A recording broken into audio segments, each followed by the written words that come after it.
Welcome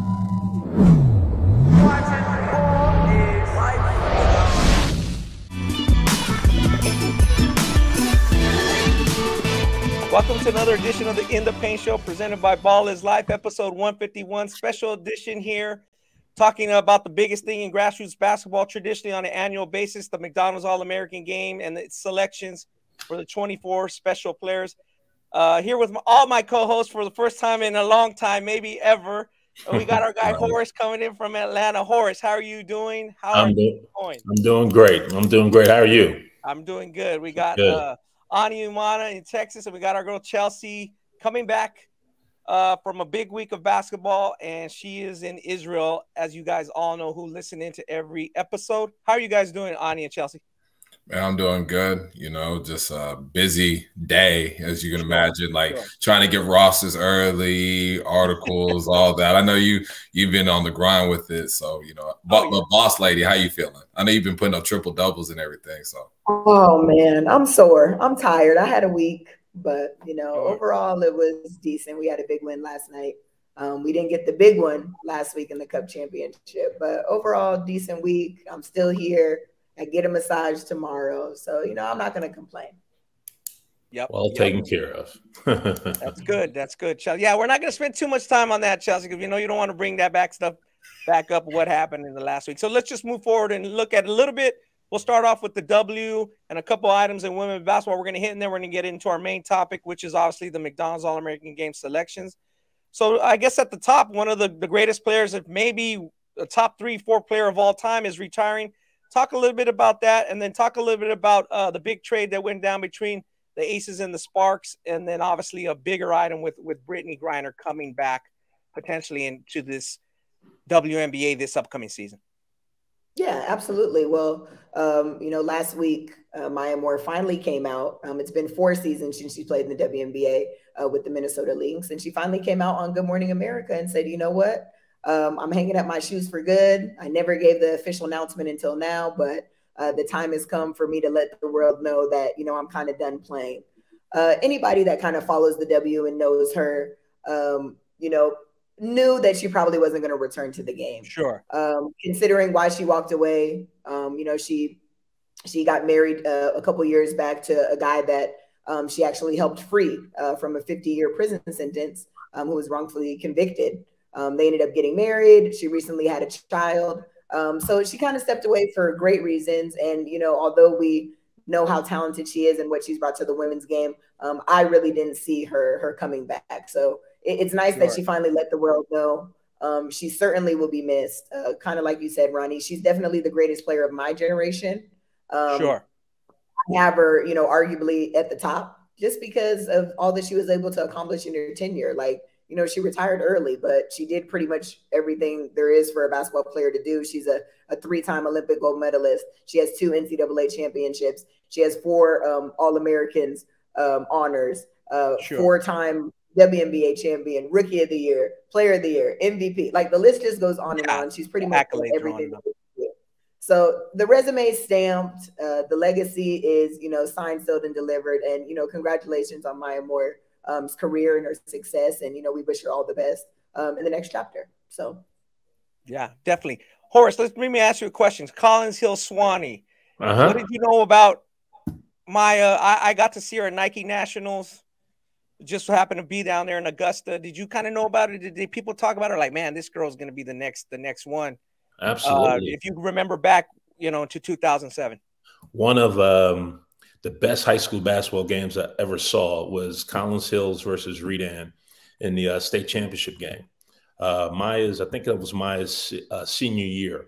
And it was a phenomenal game. I mean, she's always been an exciting player to watch. I mean, you know, they were out there throwing lobs to Maya back when she was a sophomore in high school, you know, so it was always exciting to watch her. She actually dated one of my son's teammates, Connie Lawal.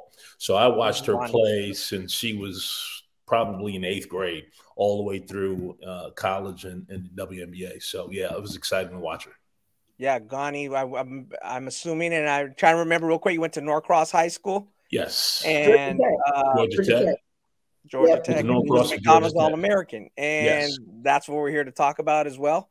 Real quick, Chelsea, jumping back to the W, Aces are, did they get fleeced or is it a cost cutting move? Talk about the trade and what they gave up, and quickly, like, what's going on there with the Aces? Was that just a strictly salary cap move?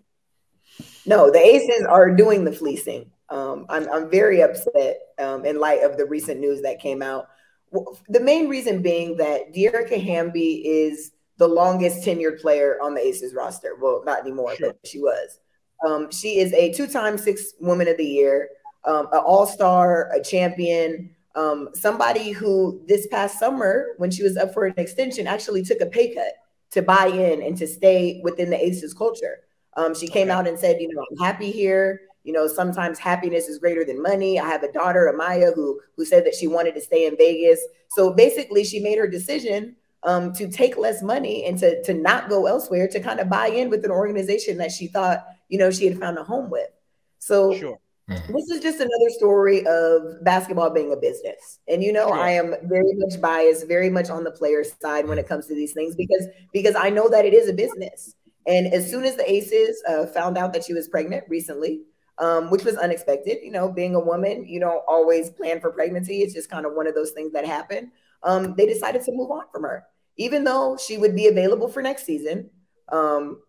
She would still be able to, fight. They would contend for a second championship and kind of, fight to repeat.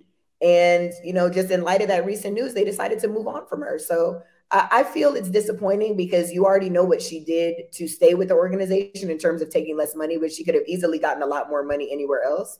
So it's just kind of disappointing. So I don't really like to see it. The WNBA PA, actually, the Players Association, is opening up an investigation into some of the things that the Aces front office has apparently done, according to Dearica Hamby's recent Instagram post, in which she kind of said that she was lied to and deceived, and they say one thing and they did something else. So there's actually active investigation going on. I don't really know what's going to become of it.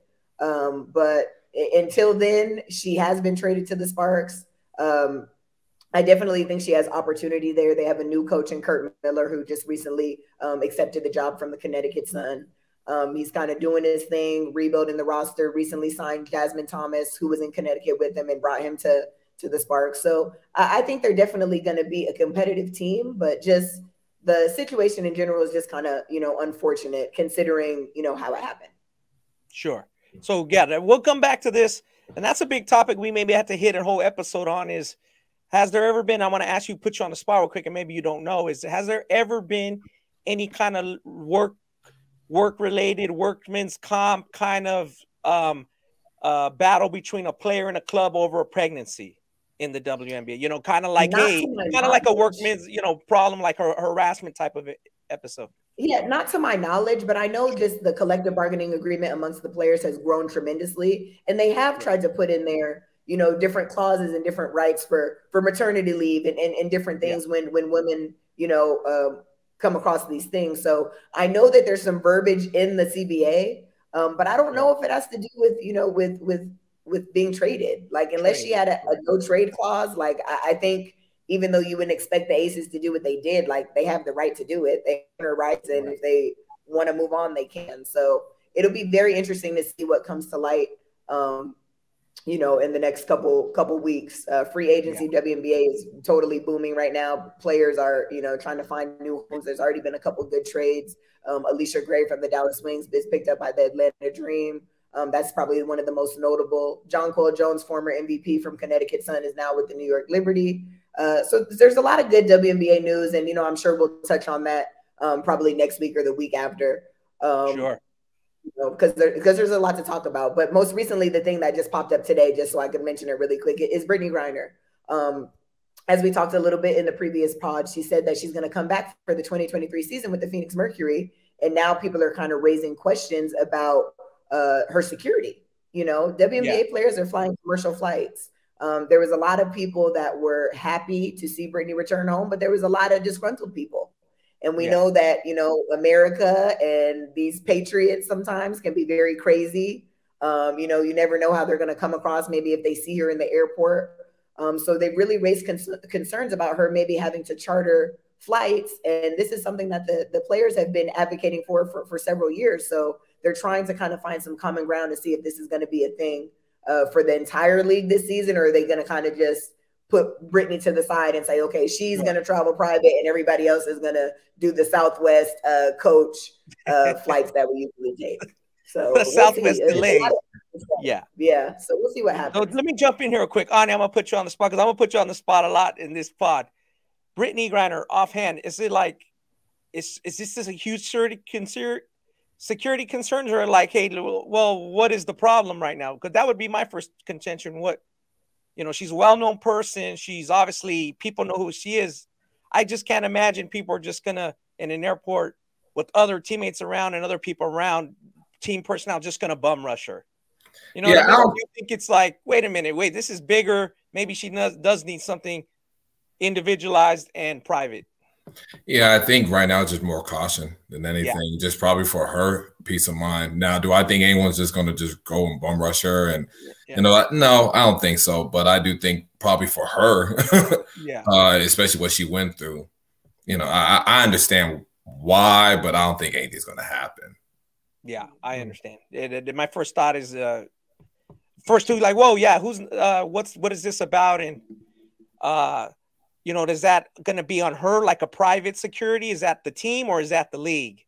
Because, again, then we're going to have the issue of, you know, people are going to say, well, how much is this costing? The league is trying to turn the corner. Why is this for one player? And then it gets into a whole nother topip. You know what I mean? Just from what I read. And again, let me chime in for one second. All right. So we have been living in the U.S. since, you know, 2018, 19, 20, 21, 22. Yeah. Will it happen? Hope not. For her security and safety and the teams and people around her. But can it happen? Absolutely. I mean, we see things, we scratch our heads every day to say, oh man, why did that happen? Right. So to say that it wouldn't happen, again, I hope not. But I think the precautions should definitely be taken. I'm not sure her flying private alone is going to wash with anyone in the WNBA. In terms of the other players, right? In terms of extra security while they're traveling, I think that's a definite, probably a definite need, at least early on. Yeah, you kind of see how things go. Correct, and that was my contention. I think early on, if the Mercury or the league has security for her, I think she's going to be one of the most safe people traveling. Right? You know what I mean? Initially, so we'll see, and then also, like I said, when we get there, just reading reports that said it would cost an estimated $30 million for all the teams to fly charter each game for the whole season. So one season, we'll see what that means. We've talked about the WNBA getting funding and how much that was. I believe it's $75 million, Chelsea. And then now we're talking about, you know, turning the corner. The league makes about $65 to $70 million itself. Its expenses are in that range, maybe 10 million more. So 30 million of that could go to charter planes. Well, so we're going to see how that works out. Like you said, there's a lot to touch on that in the future. You know, very interesting to see what happens with Derica Hamby. You know, like if just the situation did anything, was anything not above board? You know, obviously she feels a certain type of way and she's put it out there, you know, but what legally do the Aces have? They're protected, and what legally did they do wrong if they did anything wrong? You know, it's very, very interesting topic, and something that hits home to a lot of people because you never think about it. And that's why I asked you a few minutes ago, has there ever been a woman who you felt was in a, you know, having a child and then maybe she was treated wrong or something got cut? But I've never heard of anything. That's why I was wondering. Yeah, well, I can probably count on two hands the women that have had pregnancies, you know, in the league as long as I've been following it. So, you know, just being a player, being a professional over the last 10 years. And I've never really heard of this. It's kind of strange, but it's becoming more prominent now. Like we have a few players right now that are pregnant. So it'll be interesting to see what happens. So, you know, it's kind of hard to say, but I don't even think so much it's about her pregnancy, more so just about how they kind of strung her along. And, you know, I don't know if lying is a crime. So, you know, they're doing what every other team does in business, like saying whatever they got to say to get you to sign the dotted line. And then when, you know, something new comes up, then, you know, things can change. So sucks. Got you. Well, now we're switched gears to something that's usually uplifting and something that's positive and something that everybody looks forward to, except now with social media, everybody has their thoughts on it. And we're obviously talking about the announcement of the 2023 McDonald's All-American game, which will take place in Houston this year at the end of March, as it normally does. I know we've been waiting to talk about this, and we got on last week's pod and we talked about if Bronny James, the son of LeBron James, was going to make it. And Ani, you had strong feelings, and you thought, like, you know, he's not really McDonald's All-American. Chelsea, you're a little more on the fence. I think you thought initially, like, you know, no, he's probably not going to make it. But then you looked at the rank. We talked about the rankings and where he might be. And then recently he moved up to 28 in one of the rankings, ESPN's. And then people kind of thought, okay, if he's 28 now, that he's probably going to make it, you know. So obviously the day's here. So we're going to pull up the team, and then we'll go through the announcement of the actual players real fast. And then we'll get Horace, we'll get your reaction after we get these teams announced. Okay. So let's start with the East. Okay. We got Xavier Booker. We have Aaron Bradshaw, Midas Buzelis, Stephen Castle, Justin Edwards, Kwame Evans, Aiden Holloway, Marco Jackson, Mackenzie Mbako, Sean Stewart, DJ Wagner, and Cody Williams. Yeah. And for the West, we got Omaha Baloo, Isaiah Collier, Mookie Cook, Bay Fall, Jeremy Fears, Brandon Garrison, Ron Holland, Bronny James, we just talked about, Jared McCain, Reese Shepard, Andre Stojakovic, and Jacoby Walter. Got you. Now, Horace, let's go to you. What's your first reaction with those 24 guys? Obviously, we've dissected this class. You've seen a lot of them. You saw them at NBA Player. You saw them in other places in the summer, and following them during the season. What's your initial reaction? Not surprised by a majority of the kids that were selected. Sure. There were a couple of surprises to me, just because I've seen, you know, these guys play in environments where they didn't look as good. And then, of course, Brandon Garrison is a surprise to me. I hadn't seen Brandon. I can't even really comment on him. I look at his numbers. I saw some highlights of him, kind of under the rim type player. So that's a surprise to me.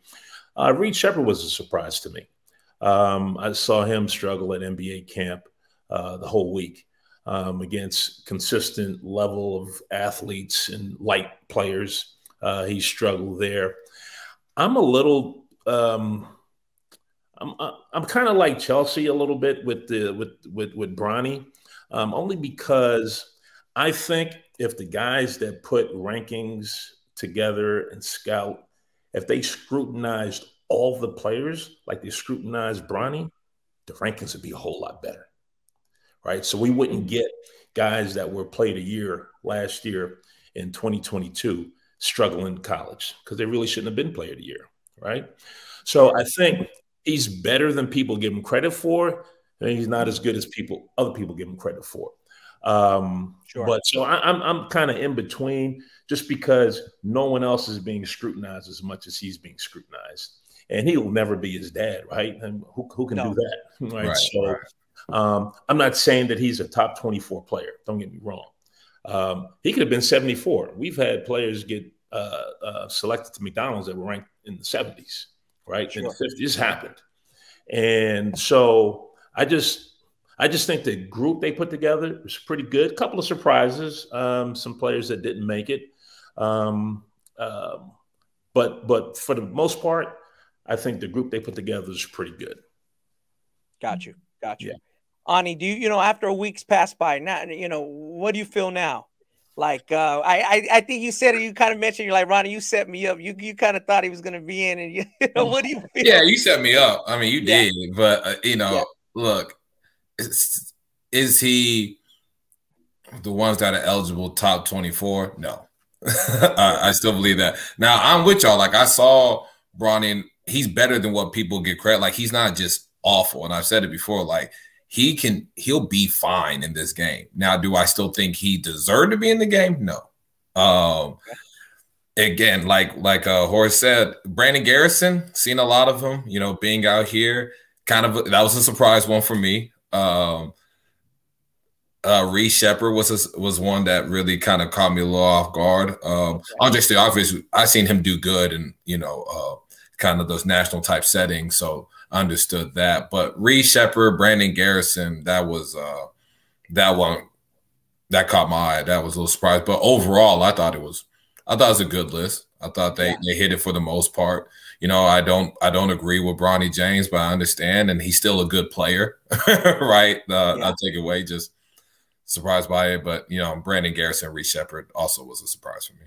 Okay, and we'll come back to that. We're going to come back to him a little bit, but Chelsea, your highline thoughts. I know, you know, you followed him a bit, and you saw him this summer, and just your thoughts on team, and also from the standpoint of just maybe somebody who hasn't followed it as closely as Horace or Ani, but what, you know, maybe what's the public thinking? Are they just like, hey, he's a great player, you know, this is a girl, it's a great honor, or is there like, do you think they're going to really scrutinize it and even puts more pressure on him?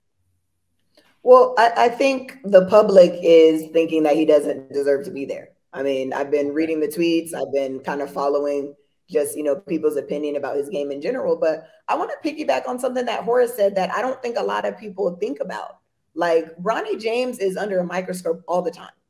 And if I think the one thing that I respect about him the most is how he handles the pressure and all the things that come with being LeBron James's kid, you know, and I think Horace is right in his point that if some of these other kids were evaluated to that extent all the time under a microscope, it might be a little different. So, you know, people don't think that he belongs. You know, there's been recent news that came out about his dad saying, you know, you see on the chart that he's undecided, that he can pretty much go to any school if he makes that call. So, you know, when Bron kind of makes those type of comments, it kind of reinforces that narrative that he's not that good and he's only in there because of his dad. Sure. So like Ani, I do agree that he's probably not top 24. Like, you know, I don't follow to the extent that you guys do, but I follow enough. But I think that he's a player, and I think that he's going to thrive in a game like this because he's, you know, he's used to it. He's used to being in the spotlight. He has no problem, you know, kind of being in these scenarios because he's lived it and he's experienced it all his life, whether he was on the court or off the court. So I don't want to never say that somebody's undeserving. He made it, credit to him, and I hope he has a good showing in the game so he can kind of prove people wrong. Makes sense. And, you know, like you said, the general public they're going to watch it closely, like you said, because he's not a slam dunk. It's not like he's 7th or people think he's top 10 in the class. It's like he's obviously not to that level, but he's not, like Horace said, he's probably, most people don't think he's 80, even though some people could say he's 80 and it could be legitimate, but he's just, Horace, do you think he's just close enough that it made sense for him to get in, or no, he's LeBron James' son and doesn't matter, he's in? Well, you know, LeBron put his foot on the scale, right? Yeah. And I can't say that I wouldn't have done the same thing if I had LeBron's juice and I had a son that played ball. But the thing about Bronny that he does well is he plays the game well, right? So one of the things that just me as a kind of an old school head that likes kids to play the right way, he plays the right way. There's nothing that you could say really jumps off the page, right? No. But there's always players like him that make this list, right? We've had it every single year, and we're talking about it because he's LeBron's son. But I do think that he'll do well in the game itself, and he'll probably do well as a college player, man, because, again, he plays basketball the right way. You know, he was at NBA camp for like a game or two. Yeah, it was like a game or two. Like a game or two. And he just plays ball the right way, right? So he's not going to, you know, dribble a ball 1,000 times before he makes a shot or makes a pass.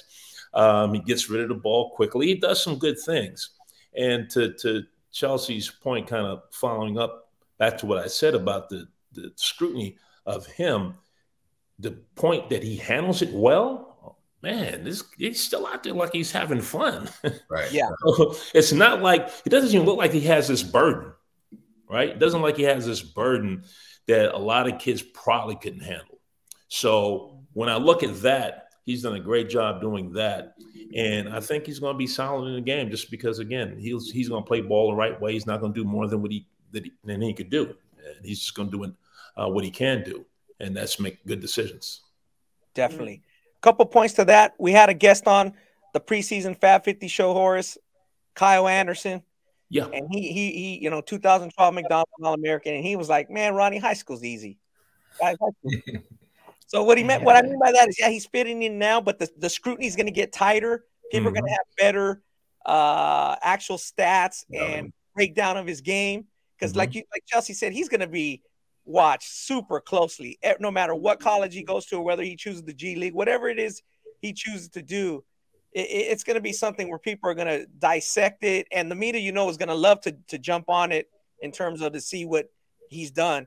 And, just so you guys know what he's actually doing from his high school coaching staff, last year he averaged about 9.9 points a game. This year he's at 15 points, 5 rebounds, 2.5 assists, and 2 steals. So for a nationally ranked team, a mid-tier team, that's kind of more than solid. That's pretty good. Yeah, that's pretty good. What I mean?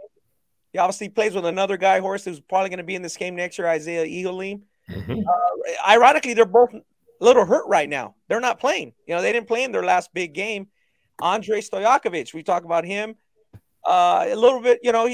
He's obviously Paige's son, another prominent player's son, and he's been hurt a little bit. So it'll be interesting to see how they close the season and if they close the season strong. Obviously, I follow them closely because they're here in California, but that's something that, it happens. It happened with Anthony Bennett, Horace, if you remember, when he made it, he became a #1 pick out of UNLV. I was saying at the time, and again, there might not have been much social media scrutiny then, 2012, I was like, he only played 10 games his senior year. He was hurt a lot. He was hurt a lot his whole high school career. He was hurt at UNLV. That's why I don't understand him being #1. Not his talent level. It's just he was always hurt. So I don't think people follow sometimes actually what the players are doing at the high school level. You know what I mean? Like Horace, and Ani, you guys see them in the events that make the big difference. Like whether it's Pangos camp or NBA players or a big event, but a lot of the public, I would say even some of the voters don't follow what they're doing. No, they don't. I think the biggest thing that I see is the writers and scouts trying to dictate the narrative. Yeah. As opposed to letting the kids' game dictate the narrative. I used to write stories and I'd get called, hey, thank you for the story. That was a great story. Yeah, but the story wrote itself. I didn't write it. The story wrote itself. And I think all too often we get this situation, and you guys have seen this. You go to an event, EYBL, Adidas, Under Armour, NBA camp, Pangos, and the guys that are the scouts that have the bullhorn, they all sit together. They go to lunch together. They go to dinner together.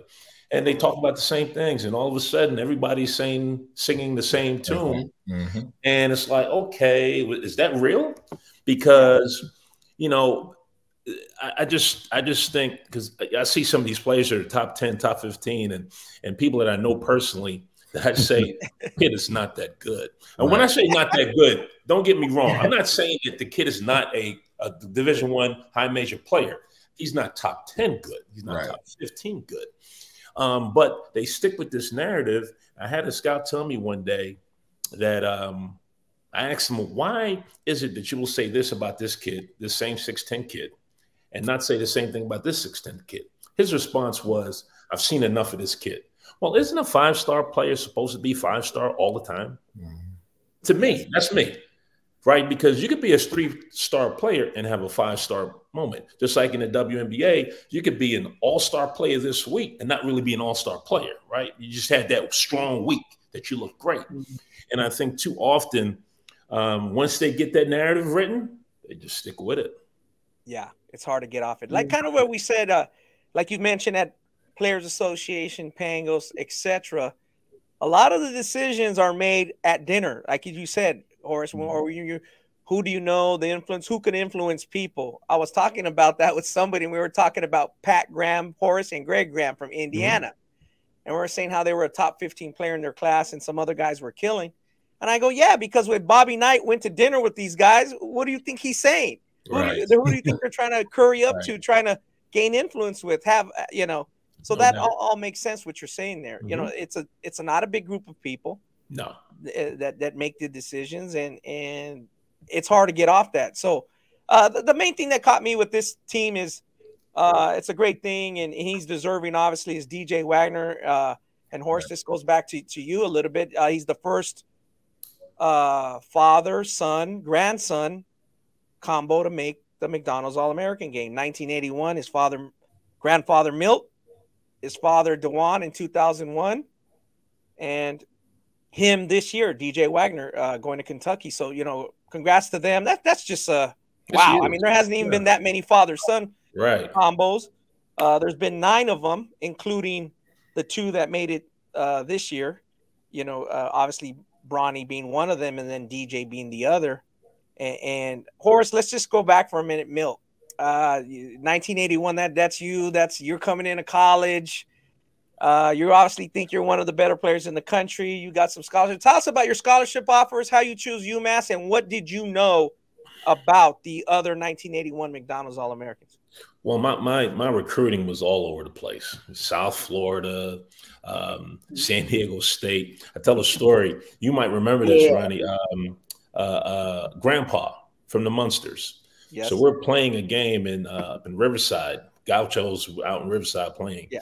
And I'm sitting in the stands. Guy comes and sits next to me and says, "Hey, what's going on, man? How you doing?" I'm doing great. Yeah. He said, "What you doing with college?" I said, "Nothing right now."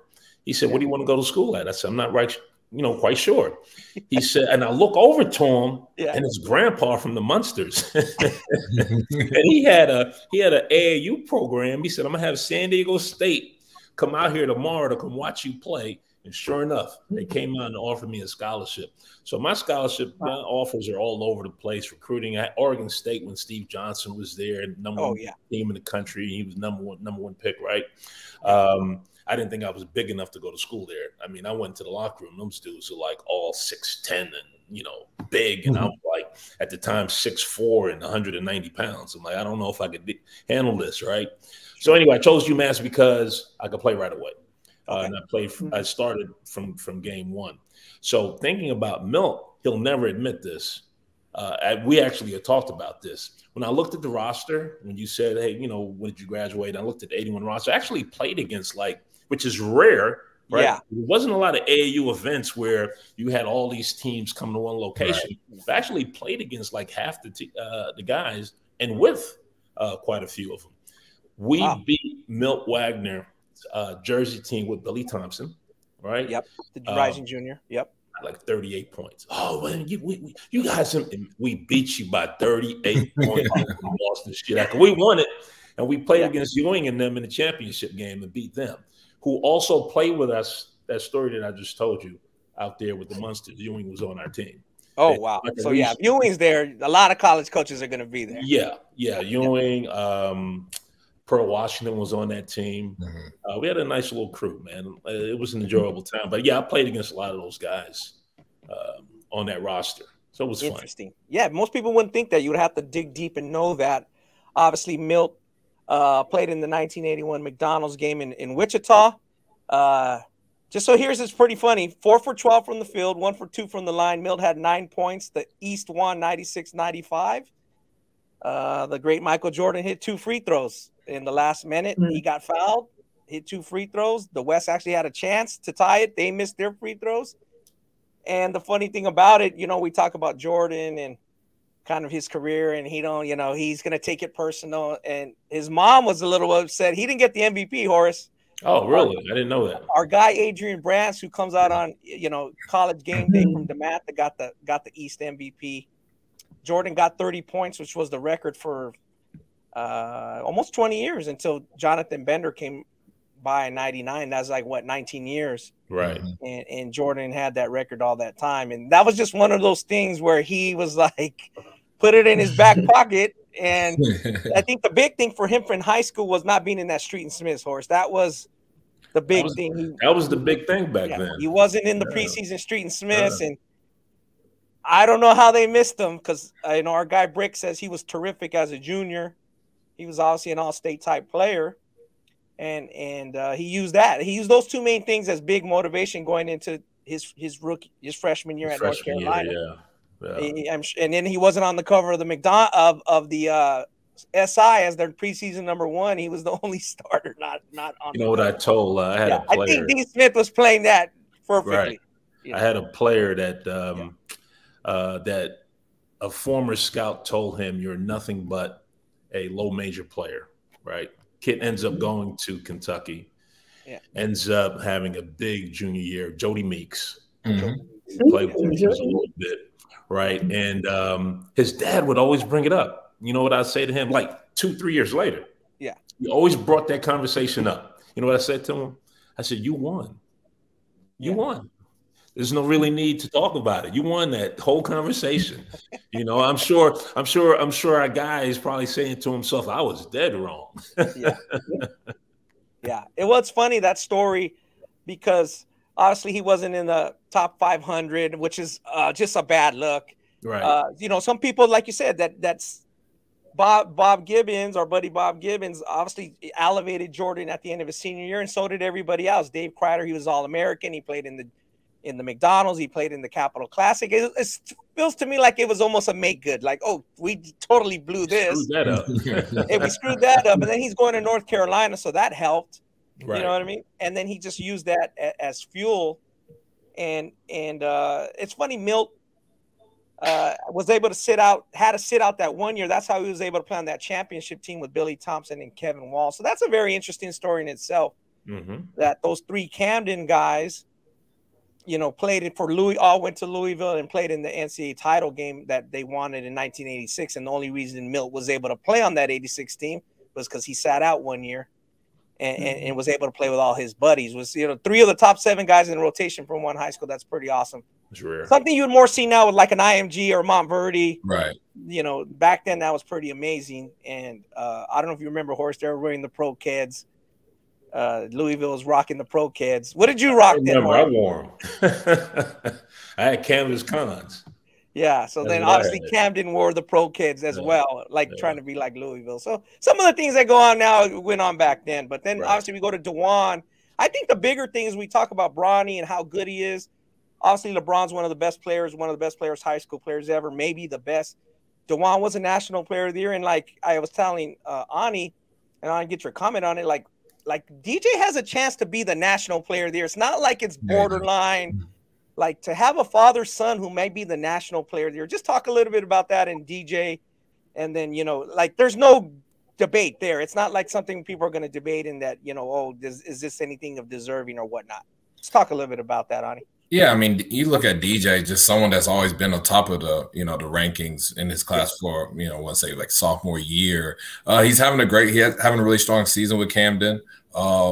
When you look at that 23 class, there's no clear-cut number one like we've probably seen in years past. And, you know, they have Isaiah Collier. You have DJ Wagner. I know Modest has kind of been in those conversations, Justin Edwards. But, you know, DJ's someone that's been consistent for years, right? And, you know, sometimes he has some down moments. But overall, when I see him play in national events, you see his ability to really get paint touches, to see, you know, the shooting's not all the way there. But when he gets hot, he's streaky. He makes shots and just be able to help his team win.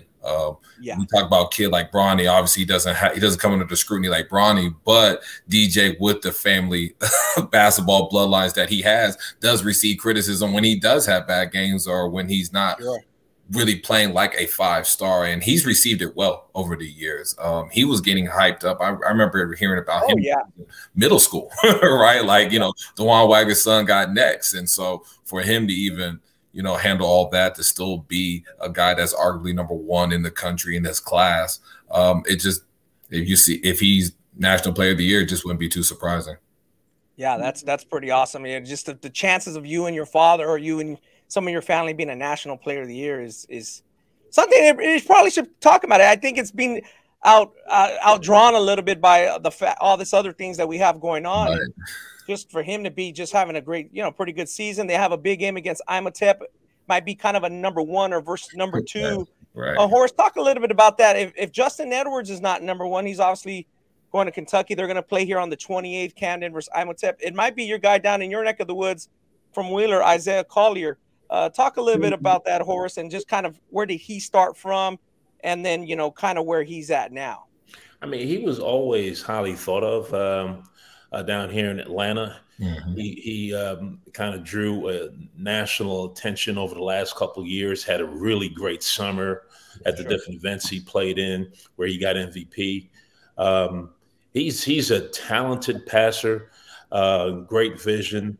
Sometimes, and he's super confident in that passing ability, which sometimes leads to his turnovers. But I think his ability to create for his teammates, I think, is probably the best thing that he does. And his jump shot, as you saw there, has improved. I think when it comes down to it, I think it's going to be who wins, right? So if Wheeler wins the state championship, if Camden wins the state championship, if Justin Edwards, they win a champ, it just all depends when you break it down.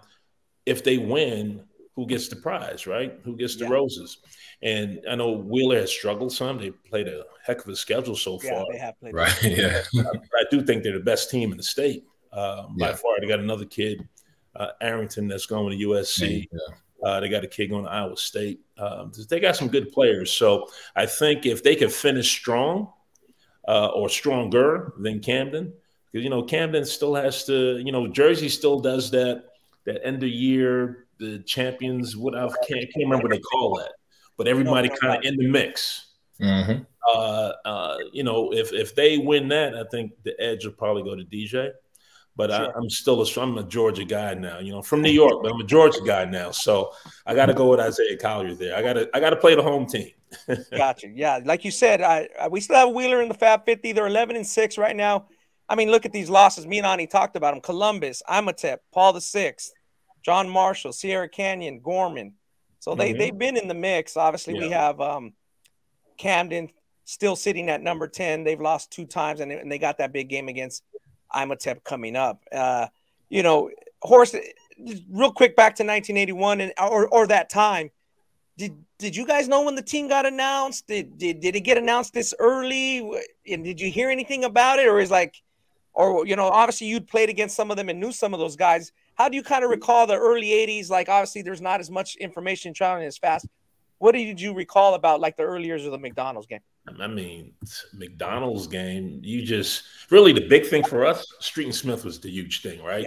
Yeah. Everybody got the magazine, and that was like the big thing. So the McDonald's game was almost like if the game was today, we might have found out like 2 days ago who was actually in it, right? I mean, it's no different than the NBA. I remember Mark Jackson grew up in my neighborhood.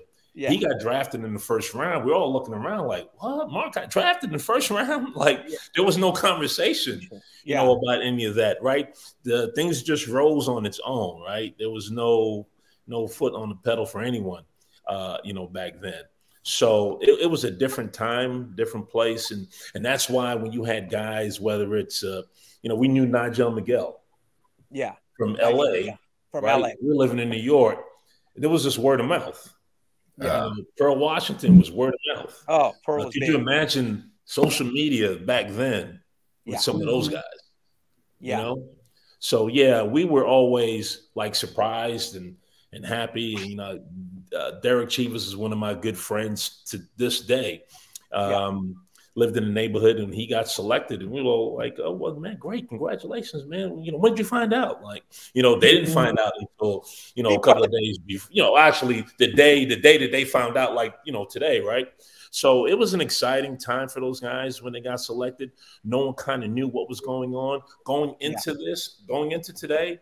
I'm sure everyone right here, all four of us, could have probably selected 18 of the 24 ourselves. Yeah, that's fact. Yeah. So back then it wasn't like that. No, you kind of just waited and did I make it in? And people, me, I study that stuff. People would have scrutinized the picks. Some of the picks were not hot like they were now. Some of them you look back, wait a minute, how'd this guy make it? Reputations were big, what you did in the summer. I don't need to bring up names. It's just some of the things that happen now. Got a lot of names in my head on that one. Yeah. There's a lot of things you look back like, wow, he made it. It was definitely reputation where guys were going to college. I know for many years, it still holds true now. Tobacco Road, Duke in North Carolina are where most of the picks are going. For many years, they had more picks than many conferences, They had more picks than the Pac-12 altogether. So it's where you're going. And, Chelsea, I want to ask you a question. I'll jump to you, Ani. Horace mentioned, you kind of get a notion of where the guys start, and it's hard to get off that. Do you think Chelsea, that's a little bit with DJ Wagner? Like nobody's really taken the mantle for him. He's kind of had that name since 8th and 9th grade, and there's guys pushing on him, whether it's Justin Edwards, Isaiah Collier, some of the guys that we mentioned, or do you think like no, he's deserving, and the guys are not really taking him down or being way outplaying him in a one-on-one match, and he's right where he deserves to be? I definitely think that he's deserving, but just kind of to Horace's point too, like there's always these narratives that are kind of out there sometimes that are just hard to be, broken. So unless something crazy happens, like if people, have kind of already decided that, he's the guy, then that's kind of how it stands. I mean, I experienced that even when I was a player. I wasn't fortunate enough to make the McDonald's game. I was number 7 in my position, maybe 65 overall. And point guards, but like I came from out of nowhere, and I literally stayed at number 7, but I outplayed a whole of 2, 3, and 4 that are ahead of me. But it was just like, nope, she's number 7. Like we didn't know where the hell she came from. She's here now, and she's here to stay. So I definitely think narratives exist, and I think when guys like that are just super talented or at the top, like unless you can see something that's clear cut, kind of shifting the order, a lot of the times it's going to stand. So, I've actually seen DJ Wagner. I think he's super talented. But as we've talked about before, I haven't seen him just be so head and shoulders above the rest that, that couldn't change with him not being number 1. So like we talked about before, I think he's deserving. I never want to use the word undeserving for any kid. Like even with Bronny James, and, you don't want to take away somebody's moment or just success or accolades or any of that. But to me, there's definitely some guys that are, kind of in the same realm as him. But for now, DJ seems to kind of be at the forefront. So, I think we have to go with it. Yeah, I would say he's deserving. I mean, again, like talked about Isaiah Collier is deserving too. Justin Edwards. To me, like in reality, for me, it's really like a 3-man. Like it's those 3 for me on when you talk about tier 1s, but he's deserving if he gets, and if that's what happens, he becomes National Player of the Year. Now, I would say there's 2 other guys. And like Horace talked about, Isaiah Collier had a monster summer. like there's a reason he's ranked number 1 in 2 major national recruiting websites. I mean, he's fantastic. So I would say DJ's deserving. But when we talk about like narratives, and Ronnie always says sometimes get on topic, but I am on topic right here, Ronnie. Like, yes, when it comes to rankings and stuff like that, but let's also talk about when it comes to a player's level. Like players get better. Like sometimes someone says the kid's a mid-major, but really he's gotten better. He's a high major, but you can't convince a coach that he's gotten better, right? Like we see a lot of those narratives being painted on players, not just with rankings, but just the level of play that we see guys that go to a lower level school and they blow and they're averaging 15 or 18 a game, but they were high major players. We just kind of put them in a box that they're mid-major because the first 2 years of high school, they were just okay, or they just came out the scene. So narratives are placed in this realm, just not just our rankings, but in other aspects with these players. Yeah, in other aspects of the game, narratives play a big role. Switching gears a little bit, Ani, let's talk about, we talked about Horace, some of the background, how the McDonald's game was in the early times, and our the great state of Texas. We talk about Texas, really didn't get a lot of shine and love then. The early years for New York, Horace, as you know, the first 20 years of the game, New York was beating everybody by a mile. Even California, even though California already had a larger population, New York had the scouts, they had the pedigree, they had the names, they were big. Kenny Anderson, Pearl Washington. People across the country knew these names if you followed high school and college basketball. And until the early mid 1990s, they had the most McDonald's All-Americans. And as we looked up earlier today, Ani, like Texas was falling. I mean, Texas was way, way behind the 8 ball for the size it was. You know what I mean? And then California started getting these great classes, got a lot of publicity, some of the players that in the mid-90s, and then eventually California took over in terms of the number of McDonald's All-Americans because it's the most populous state, but also they got more recognition, maybe a little bit few more nationally known scouts on the West Coast, better communication, magazines, more internet sites. It started balancing out because Horace, honestly, in the early years, a New York player got the benefit of the doubt in terms of who the guys on the committee and things like that. So, Ani, talk about the numbers you found out, and then like what you're noticing the trend in the last few years, or just say the last 5 years are. Yeah, we talked about this morning, Ronnie, and I'm gonna write a piece on it, and I'm about 50% done on it. But from 1977 to 87, we had 6 players from Texas. That made the McDonald's game. 1 year, yeah. When you talk about the last 10 years, when you talk about guys, natives of Texas or just went to high schools in Texas, we're at 27 now with this announcement. But from 77 to 87, you know, back in the day, it took Greg Kite suing UIL to really open up basketball in Texas. And we didn't have AAU till in the late 80s. So, you know, a lot of it is just, you know, we got writers now in the area. AAU has opened up, so people are recognizing that Texas players are actually good, right? They're not just a football state. And that took time. That took time. So when you talk about the early years, I mean, if a kid was from Texas, he played probably in the, you know, there was no TV at the time. So like we have now, they probably thought the kid wasn't very good, or he's going to go to a Southwest Conference school, right? Compared to now, it took guys that went out of state and had success for guys like in the Big East and ACC to say, hey, like, let's recruit this area. And then we'll have more attention in Texas to now we see 27 players in the last 10 years. Wow, that's a big number. That's almost 3 per year, you know, compared to what, 0.5 per year in the earlier years. Like, I could name them offhand. I could name who the players are. I was laughing. I said, I know who the players are, because the name that stands out of my mind, Horace, is the first big national recruit was LaBradford Smith from Bay City. I knew who he was. Obviously, he became famous later because he kind of challenged Michael Jordan. That kind of didn't go too well for him. It didn't. No, but prior, you know, it's like Bay City, Texas, Bay City. I'm like, wow, where is that? I'm thinking as a kid, where is that? Is it just in the sticks somewhere? You know, right? Like, he was a big name. You know what I mean? Like, you gotta realize too. You're right. And back then, we've lost our way in New York, right? Because we're not what we used to be, right? Yeah, we'll talk about that a little bit. Go ahead. You'll talk about that because we're definitely not there anymore. But 5-star had, I don't know how many voters. Yeah. Right there in the Northeast, where Tom Kowalski was kind of the king, right? Throughout his entire career. And he was there. And so the Northeast Eastern Basketball Magazine was pretty huge back then. So you had all the scouts and the people that made a difference. They were there. They really weren't venturing out to see all those other players from across the country.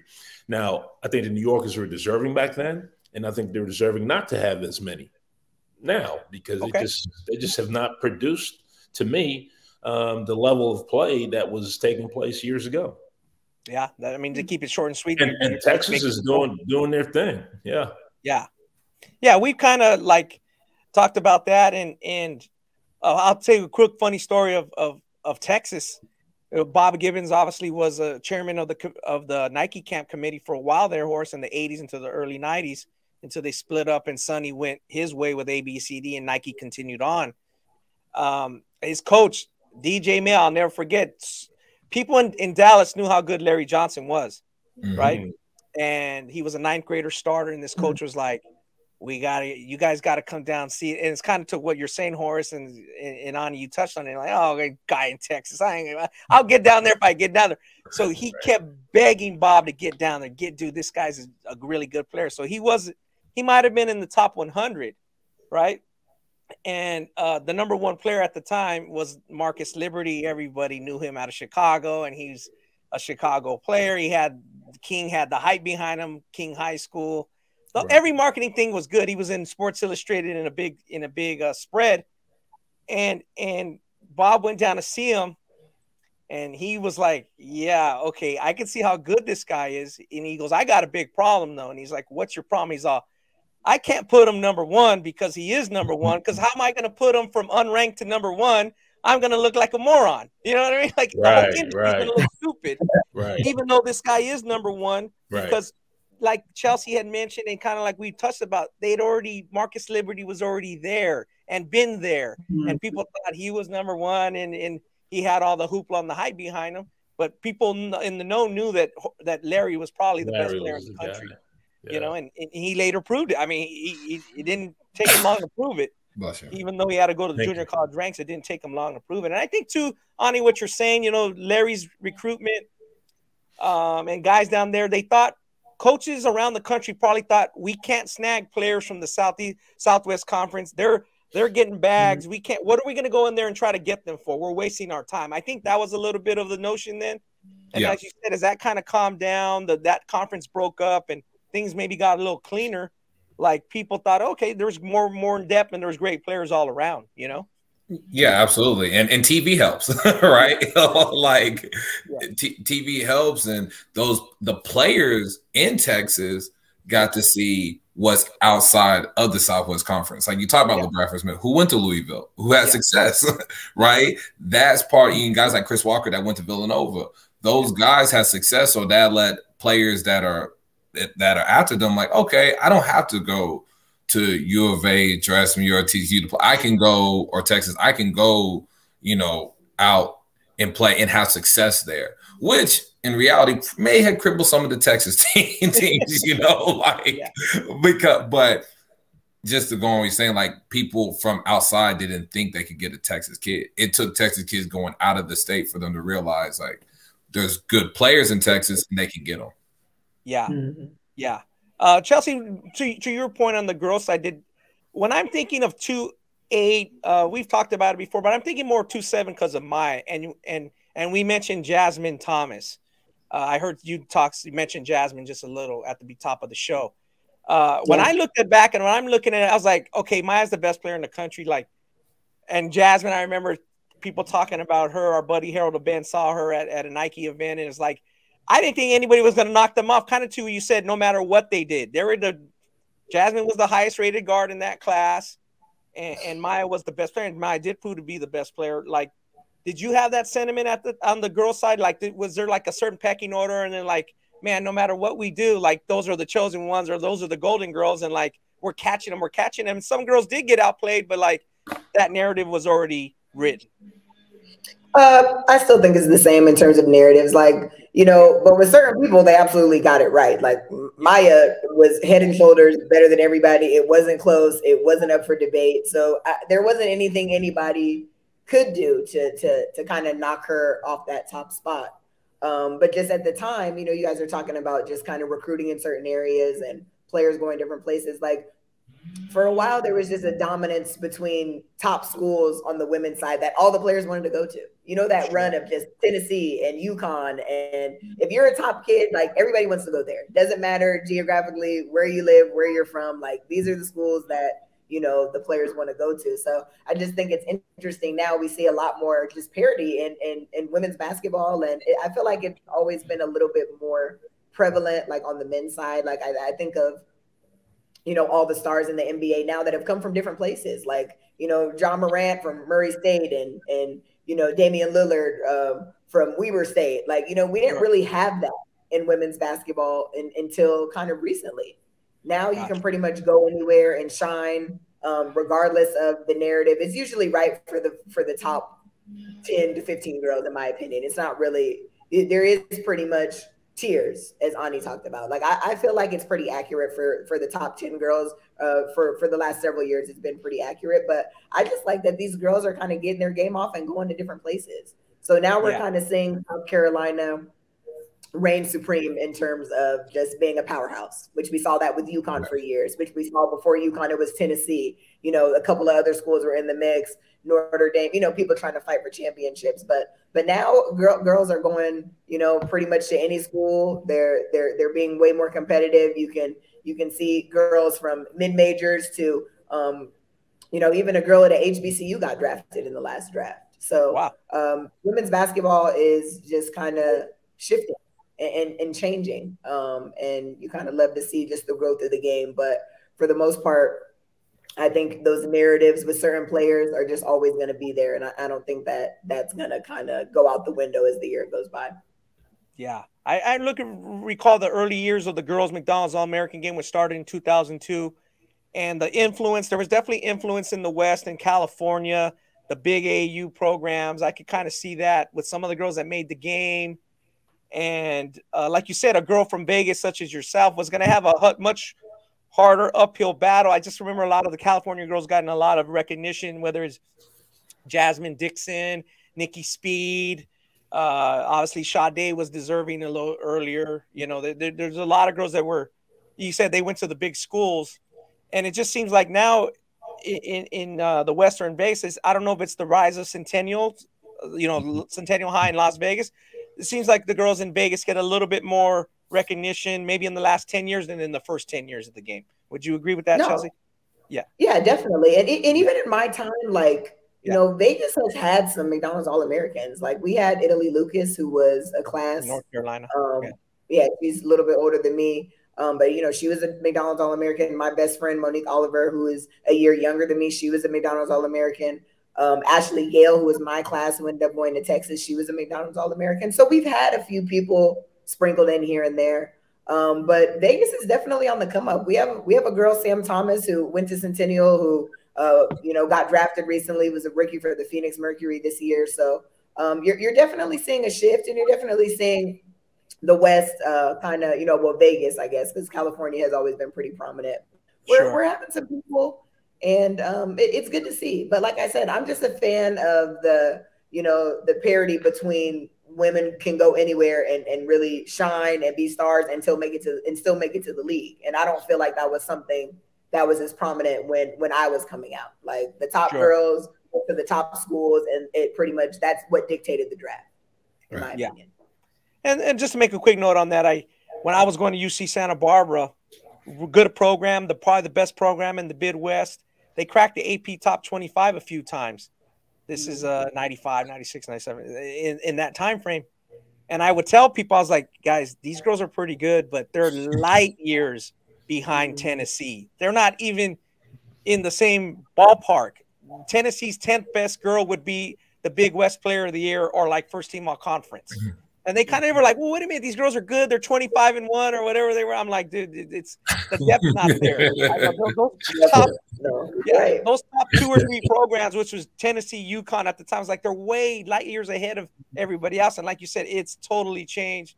I would say that from the last 5 to 7 years, maybe, or maybe the last 10 years, there's definitely way more good girls programs, players. It just keeps getting better all the time.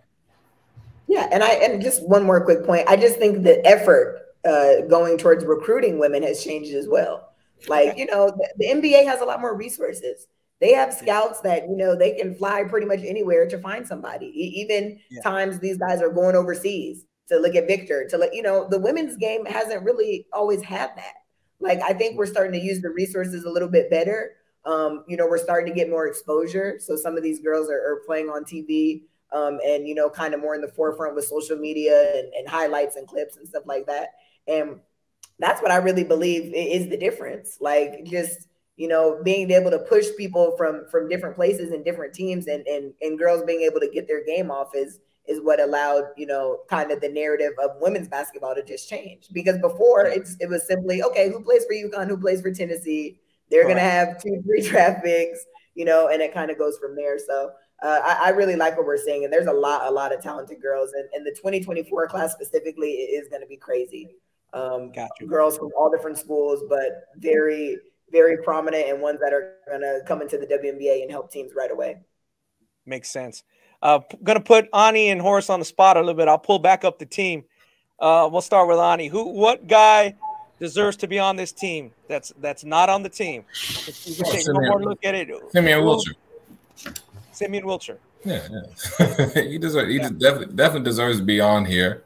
He's having a pretty solid season. I know, like we talked earlier, like I know at NBPA he was just all right, but I mean he's been good. Like I've been really impressed by him. I'm surprised that he's not on here, and he's someone that I think should be on here, but it is what it is.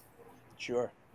And Horace, I mean, for me, I'm surprised that Caleb Foster is not on there, just because he had a huge body of work. You know, he was in the top 25 for forever.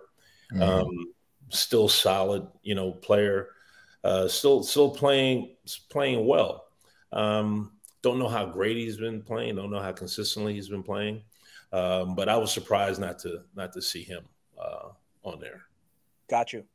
Well, yeah, a little bit more note on him, and he plays at Sherman Oaks, Notre Dame. He played at Oak Hill last year. Like you said, he's had his success, and he plays in the same league as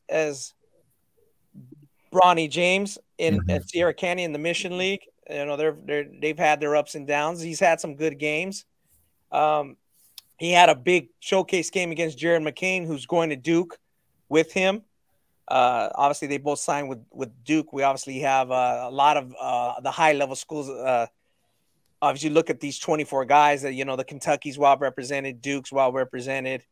So that goes back to the point of we're saying, as we talked about from the fans and the fairness point of view, and Chelsea kind of mentioned you don't want to put anybody down. These guys are deserving. Then when you look closer, you're like, man, that's really tough, because if you're Caleb Foster, you're thinking, man, I'm looking at Stojakovic and I'm looking at Bronny. I'm like, and I think in myself, and again, if I was Caleb Foster, I'm saying I'm better than them. You know what I mean? Right. Like, I'm better. No doubt. A kid's going to say that. So it's just going to give him that fuel to that fire, or do you think it's just egregious? Or do you think it's just fuel to the fire, he'll be fine, or is it egregious?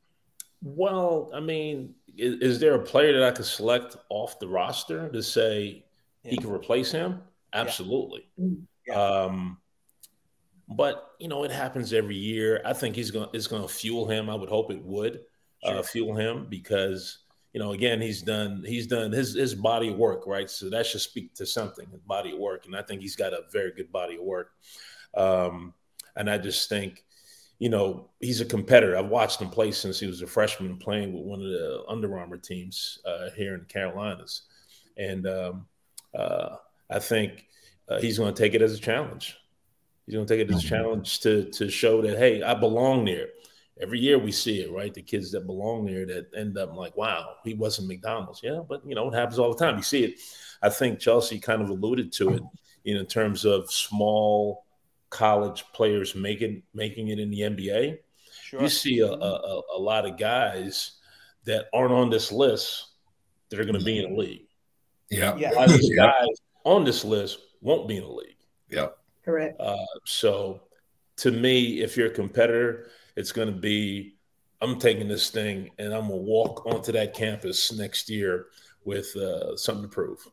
Facts. Yeah. Yeah. Definitely. Ronnie. Three more big topics I want to talk about. And then, Chelsea, you can hit me with that question. And we'll go ahead and hit me with the question, and I'll tell you the topics we're going to close the show out. We'll talk about three more topics. Go ahead, Chelsea. Yeah, I actually just had a hot seat question kind of for all three of you. If you guys had to pick the MVP of the West if they win, or the MVP of the East, who can you see coming out on top in this game? So, question for all of you. You don't have to really give a super synopsis. Just one guy that you guys feel if his team wins, he's the guy. If the other team wins, he's the guy. What do you guys think? I'll start with me. I'll go with the East. I think DJ Wagner's going to start and have the ball in his hands a lot, and he's going to get up his shots. I don't see him being like bashful about it. I think he wants to show that he is, like you said, holding on to that top spot as the top player. He's going to be one of the guys that is going to be you know, kind of in locked in and ready to go. And I just think that the West is going to be a little different, because how much does Bronny play? Does Bronny play? Horace, you remembered it down in San Diego with the McDonald's game. Our guy from Mike Conley didn't play a lot. And our guy from Kevin Durant played a lot of minutes that game. I remember the other coach saying, man, Mike Conley didn't play. So I just think the West is going to have a little bit more distractions, and that the East they're going to want to take advantage, because if you're on that East team, I'm going to be like, I'm going to kill this dude. I want to kill Bronny. I mean, we can say that. I'm just saying privately how you think in the locker room. Like, dude, I ain't going to let that dude get off. You know what I mean? So I think the East is going to be a little motivated. So I would say DJ Wagner, Chelsea. Well, for me, the East is a difficult. If you're trying to pick one from each side, the East is going to be, to me, the hard one. I think the East on paper has the better team. My favorite player in this game is Omaha Bilal. I love the way he played. Love his energy. I mean, I actually was on that team with him at NBA camp, kind counseling, I guess, stay assigned as a team. And man, I just love the way he plays. The motor is incredible. I think he could affect the game and get buckets by doing all the things he does. Run the floor, offensive rebound, putbacks, block shots, steals, all that good stuff. So I'll be pulling for him on the west side. On the east side, wow, that's going to be difficult. I think Stephon Castle could feed off of some missed shots because he will go rebound the basketball. He can make plays. He's going to get it off the glass and push it himself. I think, again, I'm going to be a homer here, and I'm going to say Stephon Castle on the east. Nice. For the East, I'm going to go Sean Stewart.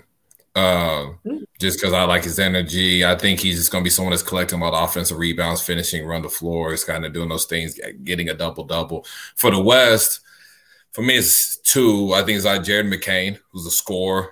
You know, guys get hot, start really scoring the basketball. Or it's going to be Ron Holland, who's going to clean up, play hard as hell, and it just get a lot done. So I would say Jared McCain or Ron Holland. Since I am a Dallas guy, I'm going to go Ron Holland for West, and for the East, I'm going to say Sean Stewart. Okay. Good.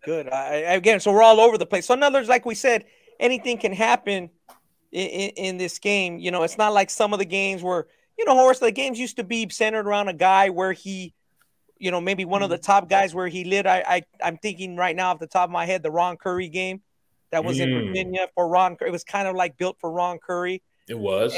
And Ron was maybe 2-3 in the class. He definitely wasn't number one, but he had the big name and he played football. He was the best player in the country in football and basketball. It was a big thing. And then obviously LeBron at Gund Arena, the game was built around him. It all made sense. That all made sense. You know, for this class, like we said it on many episodes, even so, Horace, I know you haven't been on with us, but we appreciate you being on this one. Me and Ani have talked about it with Chelsea. Like, this class is not the strongest. It's not the wow class. You know what I mean? It's a good player, a good crop of players. There's probably 10 other guys who feel they should be in this game. So I have three topics I wanted to talk about. And we'll start with you, Ani, and we'll just start with like the colleges. We mentioned Jared McCain. And Horace, you can chime in too here. How is Jared McCain and Caleb Foster going to coexist? Does that make sense? Is one going to take control of that, or can they be on the court at the same time? And I'll start with you, Ani. Yeah, I think they can. I mean, Jared, just with the versatility on the offense, and Jared can play on and off it, right? And he provides floor spacing. Caleb, you know, you probably want him more on the ball than off it, but capable of playing off it. I just think Jared's ability to space the floor, also play on and off it, and Caleb ability, he's a willing passer, right? And he can score it. I think you can play both of them at the same time. Now, again, when we talk about Duke and, you know, high major basketball, do you want two freshmen being your backcourt and playing heavy loads of minutes and you're trying to win national title? No, right? Unless they're just really special. But I think they can coexist on the court at the same time. Gotcha. I agree. I agree with that. I think Jared is more scorer than point guard. And Caleb Foster is more point guard than scorer. And I think even Duke has always done a really good job of putting two quality guards on the floor that could play with each other and succeed from way back from Tommy Amaker and Johnny Dawkins. So I think they'll coexist really well together. Okay, great. That's I'm glad to hear that. I'm sure the Duke fans are glad to hear that. I mean, you know, they can, again, you know, two freshmen, like you said, it doesn't happen often, especially at Duke, that they're going to, you know, get over the top. And obviously our guy, John Shire, is trying to get it right and fall. He's obviously following huge footsteps, you know, a guy that's following a guy that's won 5 NCAA titles. And that's, do you guys notice anything? And I can pull the team back up if we need to. Any other college combination guys? Does anything stand out to you about where the guys are going? You know, just in terms of college basketball or the recruiting class, or do you see a group that's going to be dynamic and it's going to work?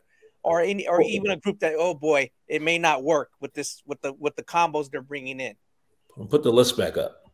Gotcha. I have one, but Horace, you go first. Yeah. No, you go ahead. I'm trying to look at the list. Let's look at that Kentucky class. One that John Calipari is obviously excited for. When you got DJ, you got Bradshaw, you got Justin Edwards. Yeah. I mean, those are 3 guys that can could play with each other at the same time. I think it's a dynamic class, and I know Calipari's been excited about that group. So that's one group. Just when you talk about future teammates that in the game, like that three really stands out to me. Okay. Well, I would you forgot Reed Shepherd. Oh, Reed Shepherd too. Sorry. Yeah, Reed Shepherd. Yeah. So I don't know if that was intentional or not. No, I forgot. Yeah, I forgot. No disrespect, Reed. That's my fault. Yeah. You know what? Nothing really stands out. I think that's a great point, though, with Kentucky. All those guys bring a little different element, to the game. Reed can shoot the ball, can stretch the defense when he gets going. Big fella, Bradshaw, big smooth, I call him. If he ups his motor, I think he could be really effective for Kentucky because he can score in the mid post and kind of make a 15, 17 footer. And of course, DJ Wagner's the jewel of that class. And then Justin Edwards. I mean, that's jewel part 2, right? Right. Yeah. Right. So that is a well put together class by Cal, and he needs it. I mean, he can't follow up this year with another year like that. He needs it. No different than Duke, right? Duke took a L last night against Virginia Tech, I think it was. Mm-hmm. Those two guys will help them quite a bit, and then we're going to have some stayovers. Some guys that thought they were one and dones at Duke. I think we're going to have some stayovers that's going to make that squad that much better next year. Right. Gotcha. Chelsea, I'm going to ask you and kind of put you on the spot a little bit. You've mentioned it in many episodes, like especially with Coach Cal, they bring in these big time classes, and it always hasn't worked. Like, do you think somebody's going to, like Horace said, maybe the guys are going to have some stayover, or do you think, no, they're going to have to portal out and Cal's going to roll with this young group? Or do you think there's just too much pressure on these young guys, and having a class with Michael Kidd, Gilchrist, and that group was just, Anthony Davis was just a special class, and that's not going to happen? Or do you think this could be a group that maybe could get to that level? Or do you think, no, we're in a different time and it's just too much pressure? Yeah, no, I can't see it. I think the way that the NCAA is trending right now is people are looking more in the portal than with freshman players because they're looking for that experience and, people that have kind of been there and done that before. Like you said, Kentucky has a very talented class coming in. I'm sure they'll be okay, but, we haven't seen just a group of freshmen just go win a national championship. And I know that's the Calipari way of, bringing in these young guys and one and done and stuff like that, but he hasn't had much success with it. Especially as of lately, the last several years. So it's great to have these freshmen come in. But, the way that, like I said, the way that NCAA is going right now is getting in the portal and finding people that have already, kind of experienced something. They know what it's like. They played in, different games before, and they just come a little bit different. They come more mentally prepared and more ready to kind of help a program out. I think DJ is going to be special, and he might be able to stand out in his freshman year. But collectively, like we talked about, this class is not just above and beyond. So I don't really see Kentucky just thriving because they have this good recruiting class. I think it's the more experienced players and the teams that have the more experienced players that are finding more success these days. Makes sense. Straight and to the point, and that's what we want to hear. Just your strong opinion about that.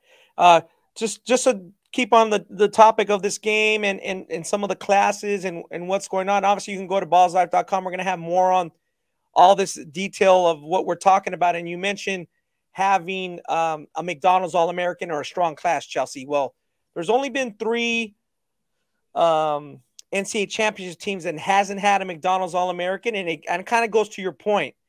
For many years, you had to have a McDonald's All-American. It wasn't until from 1978 until the 2002 Maryland team with Juan Dixon and Steve Blake that there wasn't a McDonald's All-American on there.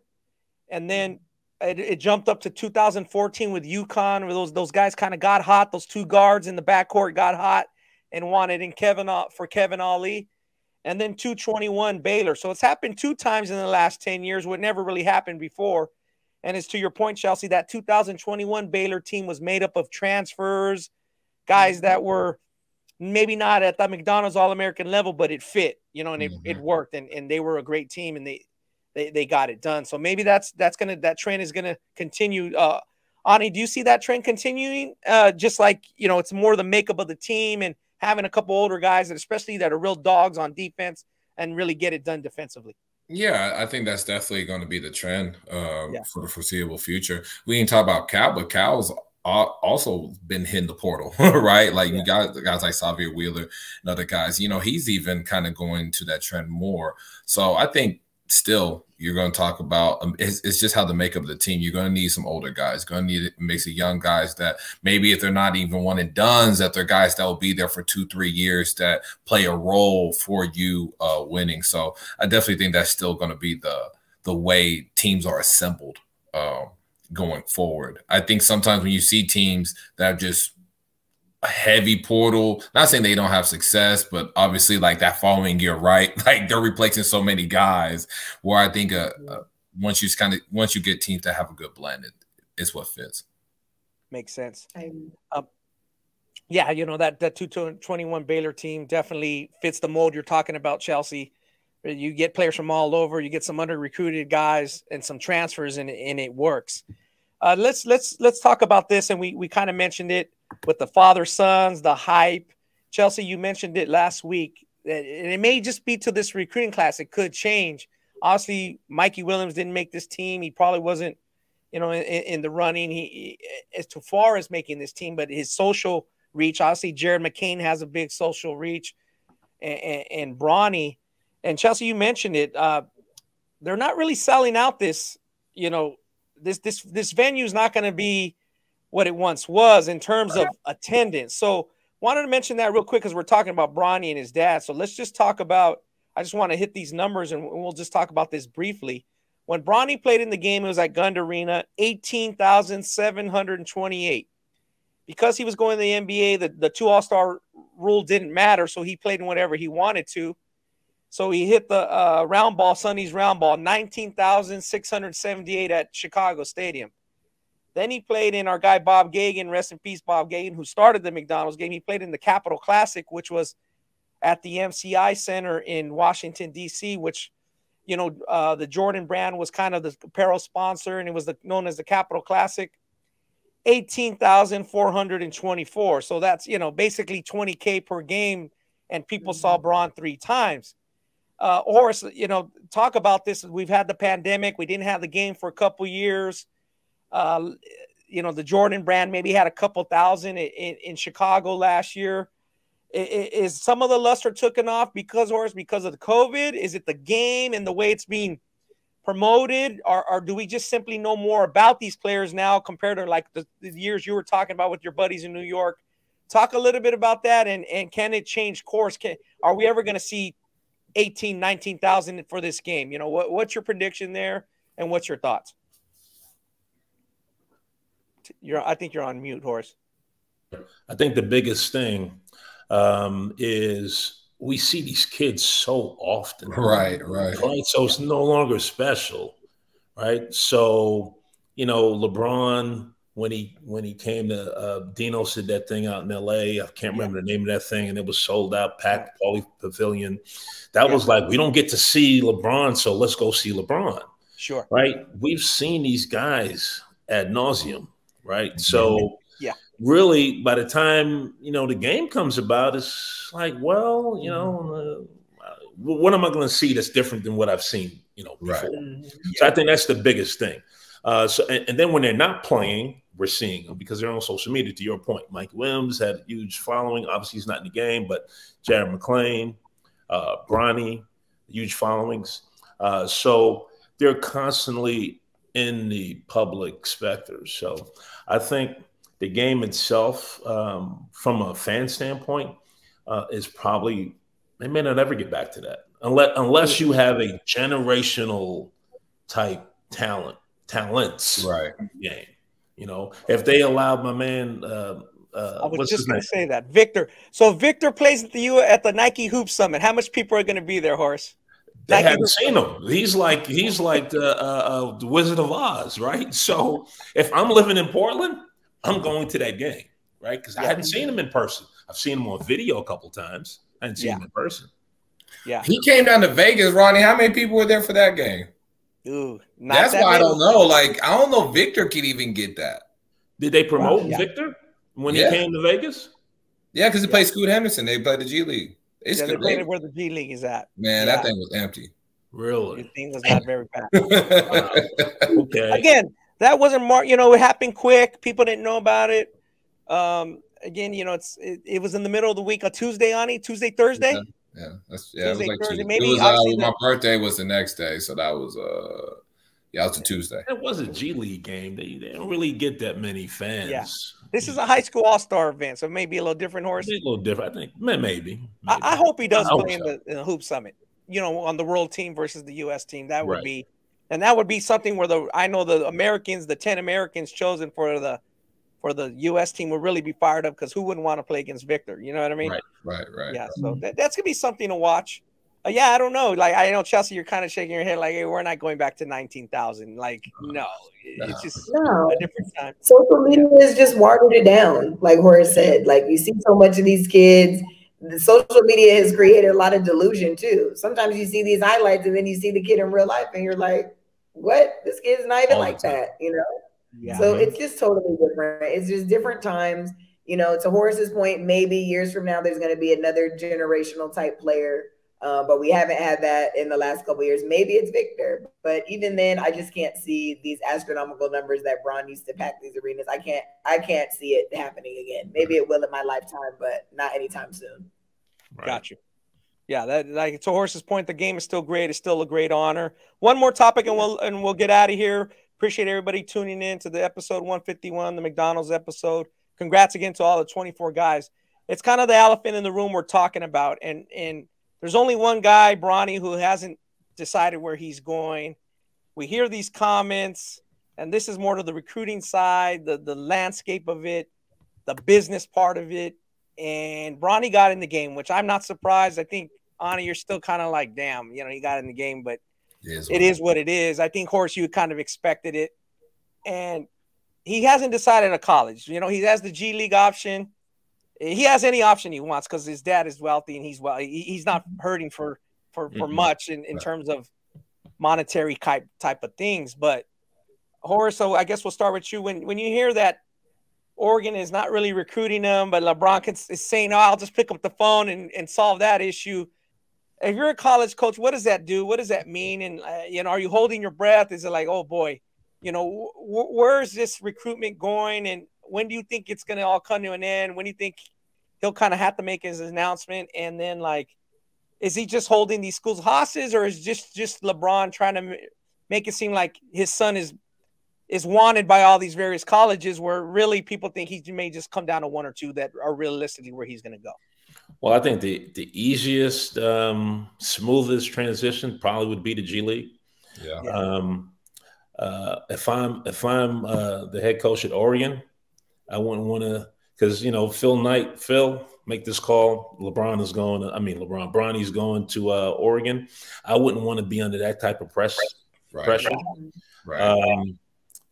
So I don't know, man. Ohio State makes sense from Ohio, and that makes sense. I don't know if they're really heavy on the recruiting trail with him. So I'm not quite sure. I think the easiest, smoothest transition would be Ignite. And he may want that. I'm not sure what he wants. I mean, whatever he wants. He's 18 years old. Yeah, that's where I'm at. Whatever he wants. Like, I'll tell you this. If I'm any of the coaches, like, yeah, I would recruit him. But I'm trying to figure out right now, like, I'm calling Ronnie, who's going to hit the portal, or who's going to hit the portal? Like, right. For me right now, if I'm them, like, I'm asking portal questions than I am really about Bronny, because that's going to take later on in the spring. You may be in the summer and he's still trying to figure it out. So, like, he can go wherever. I'm with you, Horace. G League just makes the most sense. But if I'm Ohio State, if I'm any of the Oregon or Ohio State head coach, I'm not holding my breath. I'm asking portal questions right now. Yeah, it's tough. That's a tough one. Chelsea, what do you kind of feel on the high level, like, just looking from the outside? I don't like that LeBron made that comment. Like, I feel like that was something he could have just kind of kept to himself, because, I mean, it kind of goes without saying, but it's like, when you say stuff like that, you make it seem like Bronny's not being picked based off of merit and like how good he is as a player, you know? So I don't like that. But also Ronnie strikes me as a kid that if he is going to college, that he's going to work hard and he's going to try to get what he deserves. For some reason, he just strikes me as that kid. Like, I don't see him saying, well, hey, my dad made the call and got me here, so now I need to, you know, play 35 minutes a game. He doesn't strike me as a kid who's like that. So I just felt like Bron didn't need to say that. I also know, too, that, like, schools and coaches and people are aware of what comes with, you know, potentially recruiting Bronny James or bringing him to your school. Like, you know, I've talked to people who have talked about the possibility of Bronny coming to their school and, you know, without saying names, just saying, do we want the security? Do we want the scrutiny, the constant publicity, the, you know, like some people just don't want that, you know? Sure. So I think it's a tricky situation. I do think that if he's fortunate enough to pick whatever school he wants to go to, that he's going to go there and work hard and do his thing. I think just him being the kid that he is, that he's going to be okay. But I don't like that Bron said that. I do agree that the G League is probably the smoothest transition, all things considered. Because his goal is obviously to get to the NBA and LeBron to play with him for 1 year or whatever. But I guess we'll see. Like, it's hard to say. Like, you know, they've kept his recruiting so, like, weird that you don't really know, like, if the school wants him or doesn't want him or Bron's calling. Like, so it's very, like, unique. So I'll be interested to see. I hope he goes the college route because I feel like he needs to go to college. You know, I just feel like for his game and for him to mature and to come into his own as a player, that I think that's the best option for him. But I can see him going the G League route to get to the NBA faster. Sure. Yeah, to your guys' point, just being around the NBA, it's associated with the NBA. There's NBA personnel, guys that have worked in the NBA. There, it make that part all make sense. You know what I mean? Kind of a professional setting. The college setting would be different.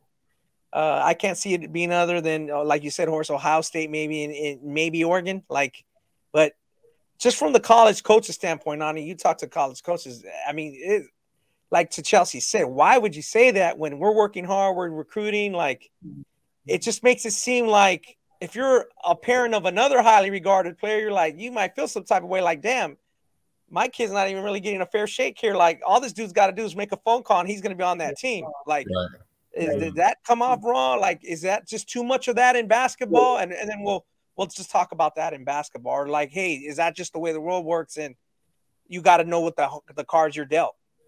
Yeah, I think I just got to know that's just what it is. You got to know what the cards that's dealt. I mean, that's just what comes with it, right? Like, there's always players are getting recruited and, you know, you hear about a Ronnie like, I'm not going to take your commitment right now. Or, you know, because they're waiting on somebody. So, that's just, we see that. We don't even see it with Bronny. Like now we see that with a lot of other kids. You know, there's guys that ideally probably want to commit to a school that can't commit because the coach is waiting to see what this other kid is about to do. So that just comes with the territory. Yeah, that is a tricky situation. It'd be interesting. Obviously, people are going to follow it. His announcement's going to be one of the biggest announcements in a long time. You know, just as far as where he's going, and not based on his play, just mostly based on, you know, like his notoriety and where he's from. And you know, I just can't imagine, like, when he announces it, what's that staff's going to think. And, you know, it's going to be a lot of scrutiny wherever he goes, how much he's going to play. No, Ronnie, isn't USC on that list as well? Yeah. Well, I mean, you would think ESC that the family wants to stay in Los Angeles. But the reason why I bring it up, thinking about it, so he's going to be a point. He's got to play the point to get to the next level, right? Yeah. I don't think he's a two guard at the next level. So if I'm Isaiah Collier, what am I thinking? That's to what Ani's saying. If you're sitting on a McDonald's All-American, a top 5, top 3 player, and now Bronny's coming, it's to Ani's point. Can I get out of this letter of intent? I'm not saying in Isaiah Collier's position, but some kid might be like, I'm out of here. Right. I'm not going to get a fair shake. He's going to get all the publicity. It's just going to be too much. You know what I mean? Yeah. It's going to be Sierra Canyon times 10. You know, and that would be a lot for some people. Some people just don't want to play under those conditions. Right. I think that's kind of to my point. Like, if I'm on that East McDonald's team, I'm like, I'm guarding him. I'm going at him. You know, like that's some colleges don't want that, to Chelsea's point. So I think this is just a man. So much time has passed, and it's just crazy that LeBron's still playing the NBA, and his son is still playing at a really high level, and his son is, not very far behind. In and of itself that he could do that at such a high level at this age. It's crazy. Yeah, I mean, because look at Dujuan. He's been, obviously he had his ulcer surgery or his cancerous stomach problem, and he's been done. He's not that much older than LeBron. Right. That's right. And it just seems like Dujuan played many years ago, and it's funny that Jabari Smith, his dad played against LeBron. We start seeing that. That was funny. That was funny. Yeah, I saw that video. Yeah, that was funny. So it's just a 1 in a million thing, and kudos to LeBron for playing this long. It's just an amazing thing. So I think on that note, we kind of hit the topics we wanted to. Like I said, Chelsea's going to have something a little bit more on Maya, more on the website. Ani's going to talk a little bit about what he talked about at Texas and where it started and where it's gone. And I'll have some of these notes we mentioned, about all the McDonald's, where they're from, the father-son combos. And we appreciate Horace as well, you jumping on. We've missed you, man. We've got to get you back on. Thanks for having me. I enjoyed it. Your wing. Good to see you again, Ani. Tell us about your wing of your house, Horace. I mean, how many stories? What do you got over there, man? You're balling over there. Man, we're doing okay, How many rooms you got now? More than Evander Holyfield? No, not that big. No. We're doing okay. No need to talk about that. No, leave it at that. Don't need to talk about that. That's awesome. Well, our basement is almost finished, though. You're still working on the basement. Great. Still working on it. Ani, I'm talking to him, and he's just saying, I'm working on this part of my house, Ryan. I'm going to get back to you. I believe that. Hey, Ron, I've been blessed. My wife is incredible. So that's the only reason why I'm here today. Yeah, that's awesome. That's so awesome. Yeah, we appreciate your insight, talking about the old McDonald's and how it kind of came to be. We'd love to get your insight. Chelsea, we appreciate you talking about, what you're doing. Now, we know we don't want to talk about too much about your season right now. I know you're resting. Talk about it. Hey, you want to talk about it? We can talk about it. Yeah, and we're gonna get some of your teammates on. We're gonna talk about some of the topics you want to talk about professional basketball. So we appreciate that. And Ani, we appreciate your insight as always. Giving us the good stuff down south and in Texas. So I think on that note, we're going to wrap up episode 151. Congrats again to all the McDonald's, all their parents, all the people around them. It's been a great episode. Appreciate it. But from now, we're going to log off. Thank you, guys.